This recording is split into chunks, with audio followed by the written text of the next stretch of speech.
अभिवादन स्वीकार कीजिए ब्रजेश मिश्रा का। आप देख रहे हैं द डिबेट। और बहनों भाइयों, उत्तर प्रदेश में भारतीय जनता पार्टी के भीतर इन दिनों काफ़ी कुछ चल रहा है और इतना चल रहा है कि हर हफ्ते और 10 दिन के भीतर दिल्ली से किसी न किसी बड़े नेता को लखनऊ आना पड़ता है। आरएसएस के किसी बड़े नेता को लखनऊ आना पड़ता है। इसका मतलब सरकार, संघ और संगठन के भीतर ऑल इज नॉट वेल। आज हम इसी विषय पर चर्चा करने वाले हैं। इन दिनों उत्तर प्रदेश में आप देख रहे होंगे कि भारतीय जनता पार्टी के भीतर कुछ अजीब सा चल रहा है, कुछ अलग सा चल रहा है। ऐसा लग रहा है कि अंदर खाने कुछ बड़े अंतर्विरोध हैं। वो अंतर्विरोध जो केंद्रीय नेतृत्व समझ रहा है, उस अंतर्विरोध का सीधा खामियाजा भारतीय जनता पार्टी को उत्तर प्रदेश में भुगतना पड़ रहा है। पंचायत चुनाव और उसके बाद कोरोना की जो आपदा और विपत्ति आई और जिस प्रकार से उसको हैंडल किया गया, आम जनमानस में वर्तमान सरकार के खिलाफ बेहद नाराजगी है। उत्तर प्रदेश जाति आधारित प्रदेश है, जाति प्रधान राज्य है और यहां पर जातियां हुकूमत करती हैं। जिन जातियों के नाम पर भारतीय जनता पार्टी ने 2017 में बड़े पैमाने पर उसे बंपर बहुमत मिला, आज वो जातियां उपेक्षित महसूस कर रही हैं। यह भी एक बड़ा मुद्दा है। वो जातियां सत्ता में हिस्सेदारी चाहती हैं जो कि उन्हें मिली नहीं।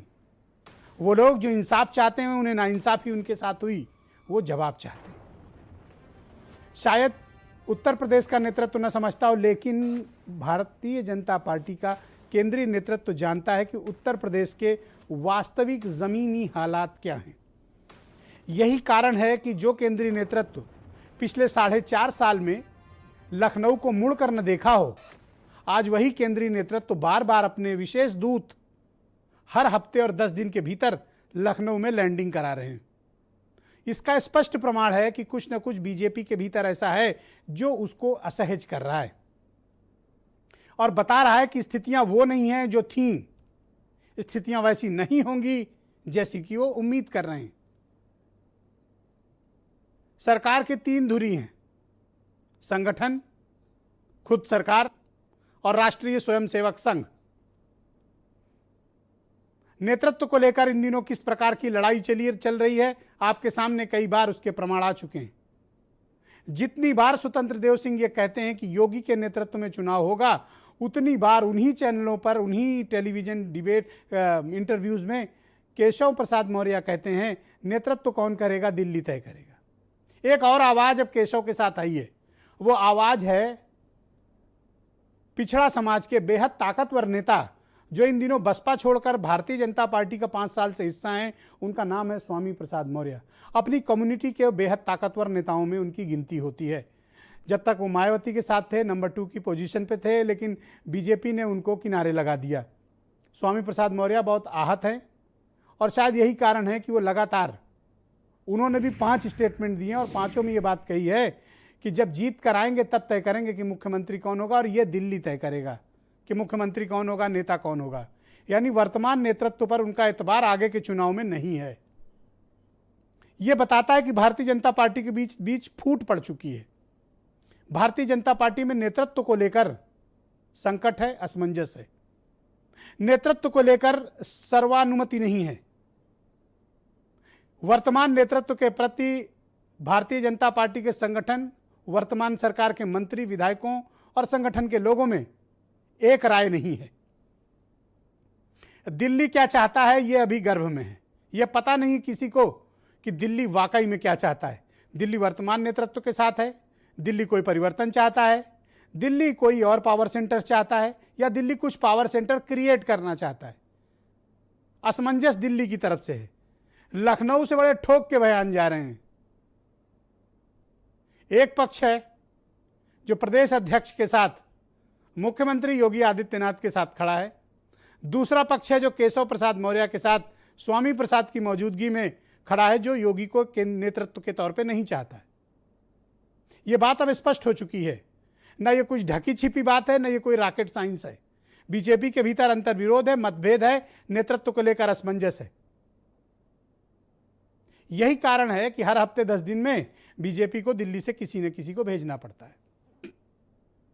कहा जाता है कि चुनाव की रणनीति बन रही है, लेकिन अकेले अकेले जब इन सबसे बात की थी बीएल संतोष ने पिछले दौरे में, सबने क्या कहा था, ये बीएल संतोष से बेहतर कोई नहीं जानता। उसके बावजूद केंद्रीय नेतृत्व अभी उत्तर प्रदेश को लेकर अपना रुख स्पष्ट नहीं कर पाया है और वो चुनाव की तैयारी कर रहे हैं। लेकिन आपको थोड़ा बैकग्राउंड में जाना पड़ेगा। पश्चिम बंगाल की करारी शिकस्त के बाद भारतीय जनता पार्टी के भीतर का जो अति आत्मविश्वास है वो डगमगाया है। कारण क्या है कि अगर उत्तर प्रदेश में कोई भी चूक हो गई तो दिल्ली का रास्ता 2024 में बाधित हो सकता है। और ऐसा रिस्क क्या भारतीय जनता पार्टी लेना चाहेगी? मुझे लगता है नहीं। यही कारण है कि लगातार चुनाव की कमान लखनऊ में बैठकर दिल्ली के नेता तय करेंगे और बनाएंगे। बूथ बूथ कार्यकर्ताओं को फिर से जोड़ा जा रहा है, लेकिन उन कार्यकर्ताओं का जवाब कौन देगा जिन्होंने कोरोना काल में अपने घर के लोगों को बिना ऑक्सीजन के, बिना दवा के, बिना इंजेक्शन के और बिना अस्पताल के मरते हुए देखा है। अपने गांव के लोगों को, उन लोगों को मरते हुए अपनी आंख के सामने देखा और कुछ नहीं कर पाए जिन्होंने पिछली बार भारतीय जनता पार्टी को बूथ कार्यकर्ता के कहने पर वोट दिया था। संगठन के लोगों की सरकार में सुनी नहीं जाती है, विधायक अपमानित और उपेक्षित हैं, मंत्रियों को काम नहीं करने दिया जाता है, सत्ता एक व्यक्ति में केंद्रित हो गई है। कानून व्यवस्था की स्थिति बेहद खराब है। कोरोना की हैंडलिंग सबसे बदतर उत्तर प्रदेश में की गई। जातीय विद्वेष की भावना से उत्तर प्रदेश में कई घटनाएं हो चुकी हैं। सरकार में भयानक भ्रष्टाचार व्याप्त है।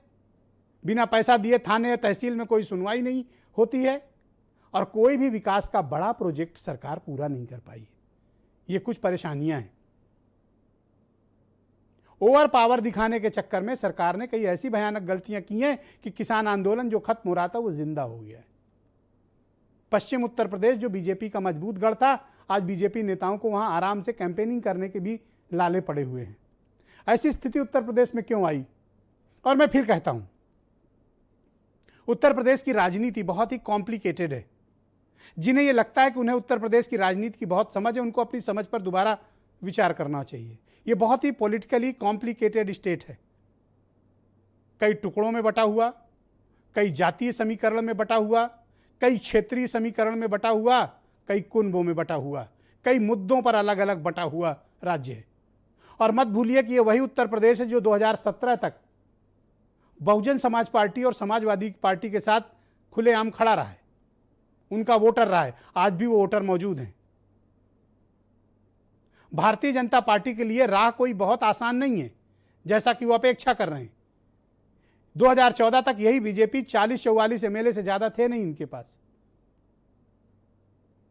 और जिस प्रकार से 4.5 साल से सरकार चलाई जा रही है, समाज के बड़ा तबका खुद को इस सरकार से कटा हुआ महसूस करता है। कार्यकर्ता बीजेपी के इस सरकार से खुद को कटा हुआ महसूस करते हैं। विधायक किनारे लगा दिए गए हैं, मंत्रियों की कोई सुनता नहीं है, संगठन के पदाधिकारियों की सरकार में कोई हैसियत नहीं है। क्या इनका कोई जवाब? क्या ये मुद्दे, वास्तविक मुद्दे बीजेपी के इनसाइड मीटिंग के भीतर डिस्कस हुए हैं? मुझे लगता है नहीं हुए होंगे, क्योंकि इस तरह की मीटिंग में गुड टॉक होती है, एक दूसरे की पीठ ठोकी जाती है। वास्तविक मुद्दे पे दरअसल बात नहीं होती है। वास्तविक मुद्दा कौन उठाता है? कार्यकर्ता उठाता है, बूथ लेवल का कार्यकर्ता उठाता है, जो सीधे ग्राउंड पर लड़ रहा है, संघर्ष कर रहा है, संवाद स्थापित करते समय भी संघर्ष कर रहा है। तो लखनऊ को भले ना पता हो, दिल्ली को मालूम है कि ग्राउंड के हालात क्या हैं। और उत्तर प्रदेश में कोई कंफर्टेबल नहीं है, न सत्ता पक्ष कंफर्टेबल है और न विपक्ष कंफर्टेबल है। और कोरोना ने वो तमाम राजनीतिक समीकरण ध्वस्त कर दिए हैं जिनके सहारे तमाम दलों को चुनावी वैतरणी बड़े आराम से पार करती हुई दिख रही थी। अब वो उत्तर प्रदेश वैसा उत्तर प्रदेश नहीं रहा है जो 2017 में था। यह उत्तर प्रदेश राजनीतिक रूप से वैसा नहीं रहा है जैसा 2019 में था। 2021 और 22 का उत्तर प्रदेश बिल्कुल अलग है बहनों भाइयों। इस उत्तर प्रदेश में लोग, ग्रामीण क्षेत्रों में आप जाइए, हालात बेहद खराब हैं।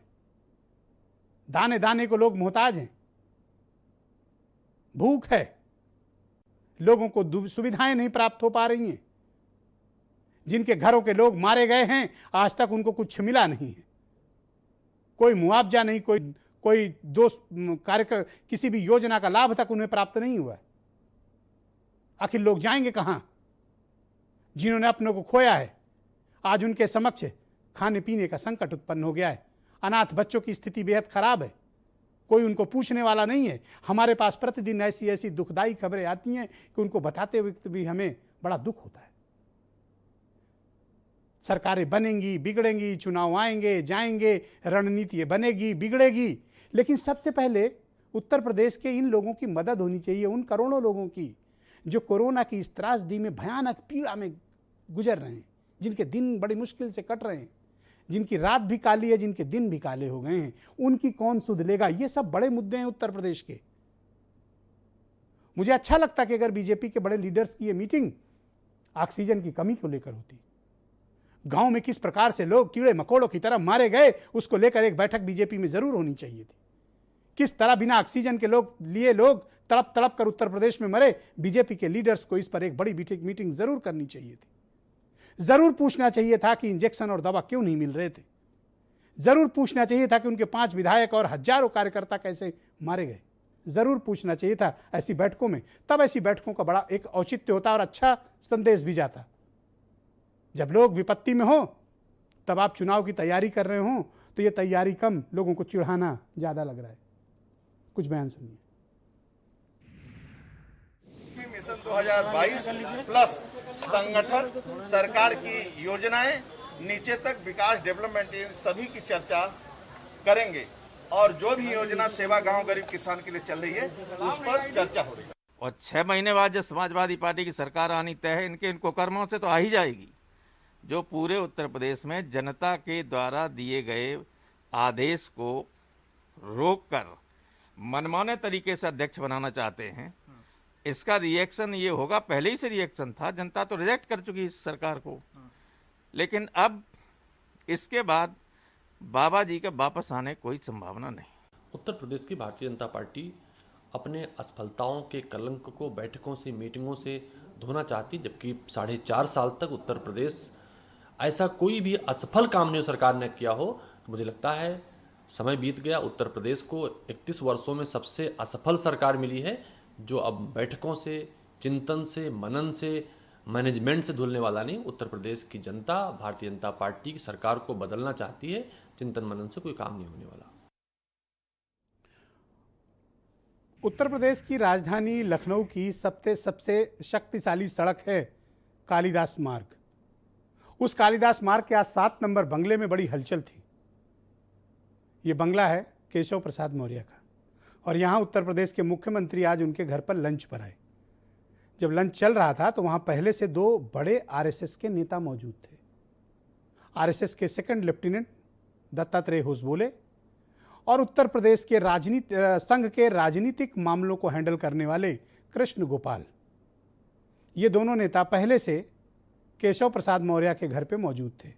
बहाना बताया गया कि केशव प्रसाद मौर्य के बेटे की शादी हुई थी, तो शादी के उपलक्ष्य में आज लंच रखा गया था। लेकिन हम आप सब जानते हैं कि राजनीतिक लोग किस प्रकार का लंच करते हैं। ये लंच राजनीतिक था। इस लंच में शायद दोनों के बीच के मतभेद को भुलाने की कोशिश, हटाने की कोशिश, और मुझे ऐसा लगता है कि एक समझौता कराने का प्रयास दत्तात्रेय होसबोले और कृष्ण गोपाल ने किया है। कामयाबी कितनी मिली ये मैं नहीं जानता, लेकिन केशव प्रसाद मौर्य के नंबर और उनकी टीआरपी आज काफी बढ़ गई है। और ये बीजेपी ने एक तरीके से स्वीकार लिया है कि केशव प्रसाद मौर्य उनके लिए कितना जरूरी हैं, विशेष तौर पर अपने समाज के लिए। आज इसी विषय पर चर्चा करेंगे।